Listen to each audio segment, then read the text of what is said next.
Hello viewers, আজকের ভিডিওতে আমি আরো একটি ইম্পর্টেন্ট একটি কনসেপ্ট, খুবই ইন্টারেস্টিং একটা কনসেপ্ট, সেটা হচ্ছে আমাদের ইন্ডাকশন জেনারেটরের ওয়ার্কিং সম্পর্কে বিস্তারিত আলোচনা করব।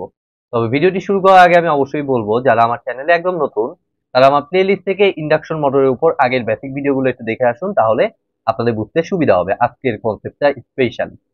তো বেশি কিছু লাগবে না, জাস্ট একটা ভিডিও আপনারা দেখবেন, সেটা হচ্ছে ইন্ডাকশন মোটরটা কিভাবে কাজ করে, আমার এই প্লেলিস্টের 1 নম্বর ভিডিওটা। কারণ আমরা ওই মোটরটাকেই জাস্ট একটু মডিফাই করে আমরা এই ইন্ডাকশন জেনারেটরটা বানাবো। আমাদের আহ, আমরা ইন্ডাকশন জেনারেটরটা ডিজাইন করব। ঠিক আছে, তো সেই ভিডিওটা দেখে আসলে অবশ্যই আপনাদের বুঝতে সুবিধা হবে। তো নামে বলে দিচ্ছে এটা হচ্ছে ইন্ডাকশন, অর্থাৎ এই টাইপের আপনারা যেমন ডিসি মোটর দেখেছেন, ডিসি জেনারেটর দেখেছেন, তেমনি ডিসি মোটর দেখেছেন, একটাকে রিভার্স করে দিলেই আমাদের ওই জিনিসটা হয়ে যাচ্ছে। আবার সিনক্রোনাস মোটর, অল্টারনেটর, এই দুটো জিনিস আছে। আর ইন্ডাকশন জেনারেটরটা কি? ইন্ডাকশন মোটরটা তো আমরা জানি যে আমরা স্টেটর দিয়ে আমরা নর্মালি কি করি, স্টেটর দিয়ে আমরা ইলেকট্রিক পাওয়ার প্রোভাইড করি, এবং আমরা রোটরে বেসিক্যালি আমাদের ইয়েটা পাই। রোটরে বেসিক্যালি আমাদের কি পাই? আমাদের মেকানিক্যাল এনার্জি পাই, যেটা দিয়ে আমি লোডকে চালনা করতে পারি। এইভাবেই তো আমাদের ইন্ডাকশন মোটরটা কাজ করে। ঠিক আছে, তো সেটার জন্য আমাদের সিনক্রোনাস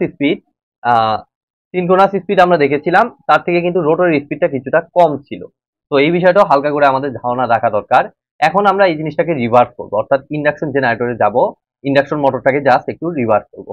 তো এটার জন্য দেখুন আমি একটা আমি আঁকাই নিলাম। আমাদের যে এটাকে কি বলবো, যে রোটর, রোটরটাকে আমি আঁকিয়ে নিলাম, এবং বাইট সাইড দিয়ে আমি মনে করলাম এটা হচ্ছে আমাদের স্টেটর।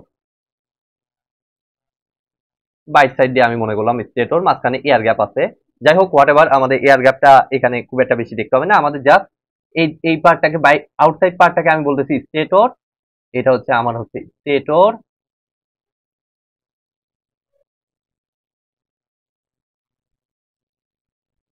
আর এটাকে আমরা বলি হচ্ছে কি রোটর। নর্মালি আমরা এভাবে ইন্ডাকশন মোটরের ক্ষেত্রে এই জিনিসটাই দেখেছিলাম জাস্ট। এখন সেম জিনিসটাকে আমরা রিভার্স করব। তো দেখুন আমরা কি কি মডিফিকেশন করি। তো আমরা কি করেছিলাম, এই স্টেটর দিয়ে আমরা 3 ফেজ সাপ্লাই দিয়েছিলাম। এই যে এইখান দিয়ে আমরা মনে করুন এই যে 3টা ফেজ 120 ডিগ্রি করে। আচ্ছা যাই হোক, আমি এই যে 3টা ফেজ আমি মনে করুন যে এখান থেকে স্টেটর থেকে আমি 3টা ফেজ আমি বের করে নিলাম। তো ইন্ডাকশন মোটরের জন্য এই 3টা ফেজে আমরা কি দিয়েছিলাম, এসি সাপ্লাই আমরা প্রোভাইড করেছিলাম 3 ফেজের জন্য। ঠিক আছে, 3টা ফেজ আমরা মানে 3টা ফেজে আমরা ইলেকট্রিক সাপ্লাই আমরা দিয়েছিলাম, যার কারণে এটা আমার কি পাইছে, আমার মোমেন্টাম পাইছে, এবং স্টেটরের মোমেন্টামের কারণে আমাদের রোডটাও মোমেন্টাম পাইছে, এবং তার জন্য মেকানিক্যাল এনার্জি মানে ঘোরার শক্তিটা প্রডিউস হয়েছে আমাদের। একই সাথে ইলেকট্রিক্যাল থেকে আমাদের ম্যাগনেটিক শক্তির মাধ্যমে আমাদের এই জিনিসগুলো আমরা আগে দেখেছিলাম। এখন কিন্তু ঘটনাটা কমপ্লিটলি রিভার্স। আগে আমরা ইলেকট্রিক্যাল শক্তি দিয়েছিলাম, মেকানিক্যাল শক্তি আউটপুট পেয়েছিলাম, বাট এখন আমরা যে কাজটা করব, আমরা উল্টা সাইড থেকে, অর্থাৎ এই রোটরের সাইড থেকে আমরা মেকানিক্যাল এনার্জি প্রোভাইড করব। তো ধরুন এটা হচ্ছে আমার সেই প্রাইম মুভারটা। তাহলে ব্যাপারটা চিন্তা করুন, এখন হচ্ছে আগে কারেন্টের ডিরেকশন ছিল এই দিকে, স্টেটর থেকে কারেন্ট এইদিকে ঢুকতো, এবং সেটা অনুযায়ী আমাদের এদিকে আমাদের আহ, পাইতাম। তো এখন আমরা এদিক দিয়ে আমরা মেকানিক্যাল শক্তিটাকে প্রোভাইড করছি, সেটা হতে পারে বিভিন্ন কিছু দিয়ে আমার করা যেতে পারে, ইঞ্জিন দিয়ে করা যেতে পারে, বা আপনার পানির স্রোত দিয়ে আমার করা যেতে পারে, হোয়াট এভার এই টাইপের আমার টারবাইন আমি এইখানে দিয়ে আমি কি করলাম, এখানে মেকানিক্যাল শক্তি প্রোভাইড করার মাধ্যমে আমি রোটরটাকে ঘুরাইলাম, যেমনটা আপনার ডিসি মোটর, ডিসি জেনারেটরের ক্ষেত্রে দেখেছিলেন। সেম সিস্টেম আমরা এখানে কি করলাম, ইয়াটাকে ঘুরাইলাম। তাইলে আমার এখানে কি, আমি তো অবশ্যই এখানে হাই ফোর্সের ইয়াটা দিব। যত ফোর্স, হাই ফোর্সের ইয়াটা দেওয়ার কারণে আমার এটা ঘূর্ণন শক্তি পাবে, এবং সেইটার ইন্ডাকশনে আমাদের এই স্টেটরে এটাও আমার ঘূর্ণন শক্তি পাবে, এবং যার কারণে আমাদের এই রোটেটিং ম্যাগনেটিক ফিল্ডের কারণে আমাদের অ্যাকচুয়ালি এখানে আমাদের ইএমএফ ইনডিউস হবে। যেমনটা ডিসি জেনারেটর, ডিসি মোটর থেকে ডিসি জেনারেটর করার সময় আমরা দেখেছিলাম, সেম সিস্টেমে ইন্ডাকশন মোটর থেকে ইন্ডাকশন জেনারেটরটাকে এভাবে আমরা এখানে ইএমএফটা আনতে পারলাম। বাট এটা শুধুমাত্র অ্যাপ্লিকেবল হচ্ছে শুধুমাত্র ইএমএফ আনা পর্যন্ত। ঠিক আছে, ইএমএফটা আনতে পারলাম, বাট এটা কতটুকু ইফিসিয়েন্টলি আমি সাপ্লাই দিতে পারবো, তার জন্য আমাদেরকে আরো কিছু জিনিস আমাদেরকে দেখতে হবে। ঠিক আছে, তো সেই জিনিসগুলো আমি এখন আলোচনা করব। ঠিক আছে, ইফিসিয়েন্টলি আমার লোডে এই পাওয়ারটা দেওয়ার জন্য আমাদের কি কি কাজ করতে হবে সেই জিনিসটা আমাদের দেখতে হবে। তো তার জন্য দেখুন ফার্স্ট অফ অল যে কাজটা করব, এখানে আরেকটা বিষয় আছে সেটাও আমি বলতেছি, স্পিডের বিষয়টা। স্পিডটা আমি কিভাবে মেনটেন করব, তার আগে আমি এই আমার তো এই পাওয়ারটা আমি দিয়ে দিব লোডে। আমার লাইক এটা হচ্ছে জেনারেটর, তো জেনারেটর থেকে পাওয়ার প্রডিউস করে আমি লোডে পাওয়ারটাকে সাপ্লাই করব। তো এই অবস্থায় যদি আমি লোডে পাঠিয়ে দিই, এখানে তো 3 ফেজ হয়ে আছে, তাহলে এই অবস্থায় যদি লোডে দিয়ে দেই তাহলে হিসাব মতো কাজ করার কথা। হ্যাঁ অবশ্যই কাজ করবে, বাট আপনি ইফিসিয়েন্ট আউটপুট পাবেন না। ধরুন আপনার এখানে 250 কেভিএ হলে এখানে এসে হয়ে যাচ্ছে আপনার ধরেন যে 100 কেভিএ, মাঝখানে 150 কেভিএ আউট। এরকম ঘটনাই কিন্তু এখানে হবে আপনি যদি এভাবে পাওয়ারটাকে সাপ্লাই করেন। কিন্তু কেন হবে সেটার জন্য আমরা আর কিছু জিনিস আমরা বুঝবো। তো আমরা জানি যে আমাদের এই জিনিসটা আমাদের মেকানিক্যাল এনার্জি যখন ইনপুট দিচ্ছি তখন এখানে ইলেকট্রিক ফিল্ডের মাধ্যমে আমাদের রোটেটিং ম্যাগনেটিক ফিল্ডের মাধ্যমে আমরা যে ইলেকট্রিসিটিটা পাচ্ছি সেখানে কিন্তু একই সাথে দুটো জিনিস একসাথে কাউন্ট হচ্ছে। একটা হচ্ছে আমার রিয়াল পাওয়ার, যেটা হচ্ছে ইফেক্টিভ পাওয়ার, এবং আরেকটা হচ্ছে আমাদের রিঅ্যাক্টিভ পাওয়ার। ব্যাপারটা বুঝুন, আপনার হচ্ছে একই সাথে রিয়াল পাওয়ার আপনি পাচ্ছেন এবং একই সাথে আপনি রিঅ্যাক্টিভ পাওয়ারটা পাচ্ছেন। বাট আপনি যদি রিঅ্যাক্টিভ পাওয়ারটা এখান থেকেই পেয়ে যান, আপনার সামনে তো লোড আছে, এই লোড দিয়ে আপনি মনে করেন যে এই জেনারেটর দিয়ে অ্যাকচুয়ালি একটা ইন্ডাস্ট্রি চালাবেন, একটা ইন্ডাস্ট্রিতে 250 কিলোওয়াট লোড আছে টোটাল। তাইলে আপনি একদম সোর্সের এন্ডেই যদি আপনি হিউজ পরিমাণ এনার্জি, এই কিউটা তো আমার অ্যাকচুয়ালি কি হচ্ছে, ওয়েস্টেজ হয়ে যাচ্ছে। আমরা জানি রিঅ্যাক্টিভ পাওয়ার মানেই সেটা হচ্ছে ওয়েস্টেজ। আপনি যদি সোর্সের এন্ড থেকে আপনি কিউ মানে এই হিউজ পরিমাণ এনার্জি ইয়ে করে ফেলেন, তারপরে লোডে তো সামনে আরো ইন্ডাকটিভ কয়েল আছে, তাই না? ইন্ডাস্ট্রিয়াল লোড গুলো তো আমরা কি জানি যে সব হচ্ছে ইন্ডাকটিভ কয়েলই বেশি। তো আমাদের আলটিমেটলি এখানেই কমে গেছে, তারপরে আরো ইন্ডাকটিভ কয়েলের লসের মাধ্যমে আলটিমেটলি খুব একটা বেশি ইফিসিয়েন্ট আমরা আউটপুট পাবো না। তো সেই কারণে আমরা যে কাজটা করব, এখানে ঠিক যতটুকু রিঅ্যাক্টিভ পাওয়ার আমরা পাচ্ছি, কারণ এর ভিতরে কিন্তু আবার ওয়াইন্ডিং আছে। এই যে এই ইন্ডাকশন জেনারেটর যেটা, এর ভিতরে কিন্তু আবার ইন্ডাকটিভ কয়েল আছে, তাই না? ওয়াইন্ডিং যেটাকে আমরা বলতেছি। তো এইখানে অবশ্যই আমাদের কিউটা পজিটিভ পাওয়ার আমরা পাবো, এবং সেটা হবে এই যে এই কিউটা, এটা হচ্ছে সোর্স এন্ড থেকে, অর্থাৎ জেনারেটরের এন্ড থেকে। যেহেতু ইন্ডাকটিভ ওয়াইন্ডিং আছে, তো এখানে আমরা কিউ এস থেকে অ্যাকচুয়ালি আমরা পাবো হচ্ছে ইন্ডাকটিভ টাইপ আউটপুট। ঠিক আছে, তো কিউএসটা অ্যাকচুয়ালি হবে আমাদের ইন্ডাকটিভ, দ্যাট মিনস কিউএসটা হবে হচ্ছে প্লাস। তাইলে আমাদের কিউএসটাকে নিউট্রালাইজ করতে আমাদের বেসিক্যালি কি করতে হবে আপনারাই বলুন। আপনারা নিশ্চয়ই জানেন, এসি সার্কিট থেকে তো এগুলো আপনারা দেখে আসতেছেন যে কিউএসটা আপনি পজিটিভ পাচ্ছেন, মানে হচ্ছে ইন্ডাকটিভ কয়েল। তাহলে ইন্ডাকটিভ কয়েলকে নিউট্রালাইজ করে কে? আমরা জানি যে ক্যাপাসিটিভ কয়েল। এই কারণে কিন্তু ইন্ডাকশন জেনারেটরে আপনারা দেখবেন যে এখানে আমরা ক্যাপাসিটর ব্যাংক ইউজ করি। ঠিক আছে, একদম ইজি। তো আমি একটা ক্যাপাসিটর ব্যাংক, দেখুন আমি মনে করুন ডেল্টা কানেকশনে আমি দিয়ে দিচ্ছি।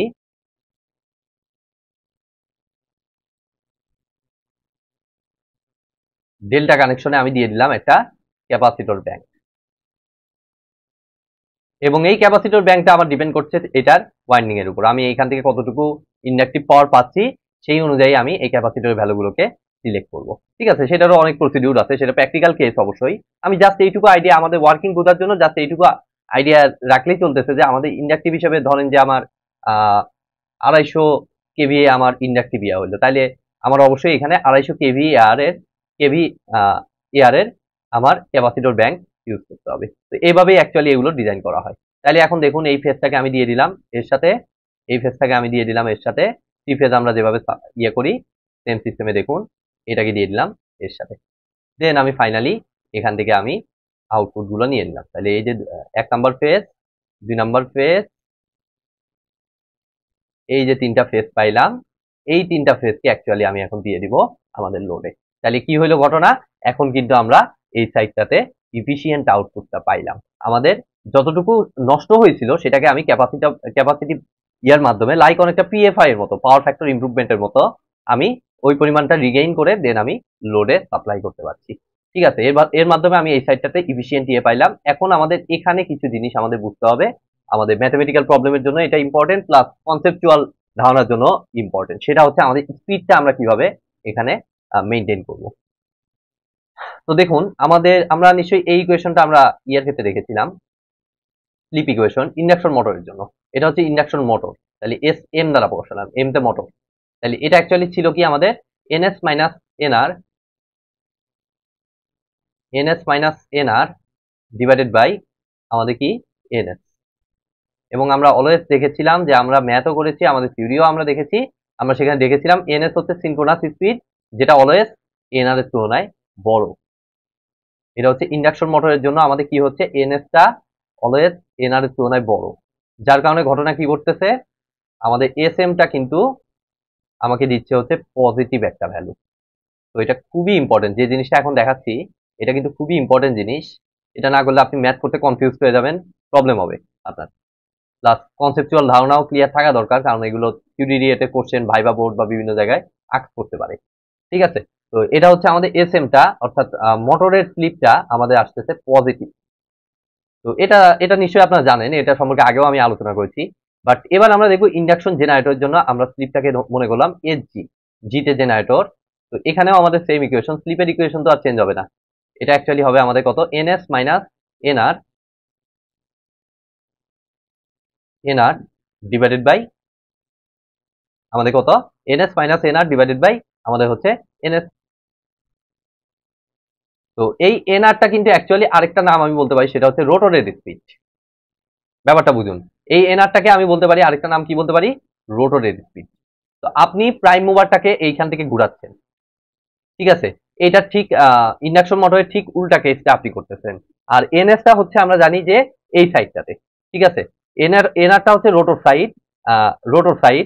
তো রোটর সাইড থেকে আপনি কি করছেন, এই যে এই এনার্জিটাকে প্রোভাইড করছেন, ঠিক আছে, এই এনার্জিটাকে প্রোভাইড করছেন। আর এনআরটাকে এখান থেকে আপনি প্রোভাইড করছেন, আর এনএসটা হচ্ছে আপনার সিনক্রোনাস স্পিড। তাইলে এবার একটু ভালো মতো খেয়াল করুন, আপনি এখান থেকে আপনি মোমেন্টাম জেনারেট করছেন, মেইন ইয়েটাতে এখান থেকে আপনি মোমেন্টাম জেনারেট করছেন। আগে কিন্তু আপনি এখান থেকে মোমেন্টাম জেনারেট করছেন, যার কারণে ঘটনা কি করতো, এখানকার স্পিডটা বেশি, এই স্টেটরের স্পিডটা বেশি, এনএস যেটা ছিল এই স্পিডটা বেশি, এবং এনআর স্পিডটা আমাদের কম ছিল। কেননা এখান থেকে আপনি মোমেন্টাম জেনারেট করছেন, আর মাঝখানে এয়ার গ্যাপের কারণে আপনার স্পিডটা এখানে কমে যাইতো। বাট এখন আপনি মোমেন্টাম জেনারেট করছেন হচ্ছে এই সাইড থেকে, রোটর সাইড থেকে আপনি মোমেন্টাম জেনারেট করছেন, ঠিক আছে, অর্থাৎ এনআর ভ্যালুটা কিন্তু এখন হবে এনএস এর থেকে বেশি। অর্থাৎ আগের তুলনায় আগেরটাকে জাস্ট আমরা অপোজিট, আগে যা যা হইতো ইন্ডাকশন মোটরের ক্ষেত্রে, এখন কিন্তু এটা সিম্পল কমন সেন্স, যে যেদিক থেকে মোমেন্টাম জেনারেট করবেন অবশ্যই তার স্পিডটা তো বেশি হবে। এরপরে তো এয়ার গ্যাপ অতিক্রম করে স্টেটরে যেটা এনএস যেটা আমি বলতেছি, সেই স্পিডটা তার তুলনায় কমে যাবে। তো ইন্ডাকশন জেনারেটরের ক্ষেত্রে কিন্তু এনআর গ্রেটার দেন এনএস হচ্ছে। তাইলে এখন দেখুন তো এসজিটা কি আসতেছে, এসজিটা কিন্তু যেহেতু এনআর বড়, তাহলে ছোট ভ্যালু থেকে বড় ভ্যালু মাইনাস করলে অ্যাকচুয়ালি আমরা কি পাবো, সিনক্রোনাস জেনারেটরে কিন্তু আমরা মাইনাস ভ্যালু পাবো স্লিপটা। এটা খুবই ইম্পর্টেন্ট ইনফরমেশন, এবং আমাদের ম্যাথ করার জন্য এটা লাগবে। আর একটা জিনিস আছে আমাদের ক্যারেক্টারিস্টিক কার্ভ, এটা আগে সম্ভবত আমি আলোচনা করেছি কি করিনি আমার খেয়াল নাই। আমরা ইন্ডাকশন মোটরে দেখেছিলাম আমাদের ক্যারেক্টারিস্টিক কার্ভটা লাইক এরকম, ঠিক আছে, এটা কিন্তু আমি আলোচনা করেছিলাম। তো এরকম টাইপের আমাদের ইয়েটা ছিল। তাইলে এটা ছিল আমাদের ইন্ডাকশন মোটরের জন্য। তো এখন দেখুন ইন্ডাকশন জেনারেটরের জন্য যে ঘটনাটা ঘটবে, এই যে এই জিনিসটা চলে আসবে হচ্ছে নেগেটিভ দিকে, নেগেটিভ দিকে এসে এই জিনিসটা কপি হবে, ঠিক আছে, অর্থাৎ এই জিনিসটা লাইক এরকম ভাবে কপি হয়ে যাবে। অর্থাৎ এই যে নিচের পার্টটা, এটাকে আমি বলতেছি ইন্ডাকশন জেনারেটর, ইন্ডাকশন জি দ্বারা প্রকাশ করলাম, আর এটা ইন্ডাকশন মোটর।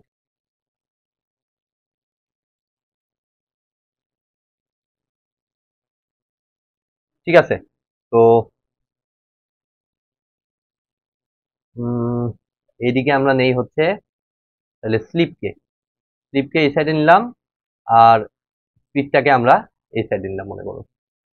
স্পিড না কি যেন একটা ছিল, আচ্ছা যাই হোক, এটা আমার এই মুহূর্তে খেয়াল আসছে না, যাই হোক আগের ভিডিওটা দেখলে আপনারাও বুঝতে পারবেন এদিকে কিছু একটা ছিল, আমি ওইটাকে জাস্ট নিচ্ছি না, আমি জাস্ট একটা কনসেপ্টের জন্য এই কার্ভটা আঁকাইলাম, ওই একই রকম। সেটা হচ্ছে আমাদের ইন্ডাকশন জেনারেটরের, ইন্ডাকশন মোটরের ক্ষেত্রে আমরা কি দেখতে পেলাম, স্লিপটা হচ্ছে পজিটিভ। আমাদের দেখুন এই যে ইন্ডাকশন মোটর পার্টে কিন্তু অলওয়েজ স্লিপটা, অর্থাৎ উপরের পার্টটা আমাদের কিন্তু পজিটিভই আসছে। আর ইন্ডাকশন জেনারেটর পার্টে একটু খেয়াল করে দেখুন, এই যে এখান থেকে এই পর্যন্ত এখানে কিন্তু স্লিপের ভ্যালু মাইনাস। তো আমাদের কিন্তু কনসেপচুয়ালি আমাদের যেটা হওয়া উচিত সেই ঘটনাটা কিন্তু এখানে ঘটতেছে। তো এই ছিল মোটামুটি আমাদের ইন্ডাকশন জেনারেটরের ওয়ার্কিং সম্পর্কে বিস্তারিত আলোচনা।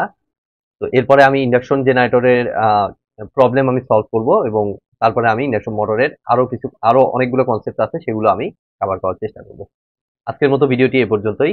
ভিডিওটি যদি ভালো লেগে থাকে অবশ্যই ভিডিওতে একটি লাইক দিবেন, বন্ধুদের সাথে বেশি বেশি শেয়ার করবেন, আর চ্যানেলে নতুন হয়ে থাকলে অবশ্যই চ্যানেলটি সাবস্ক্রাইব করবেন। ধন্যবাদ।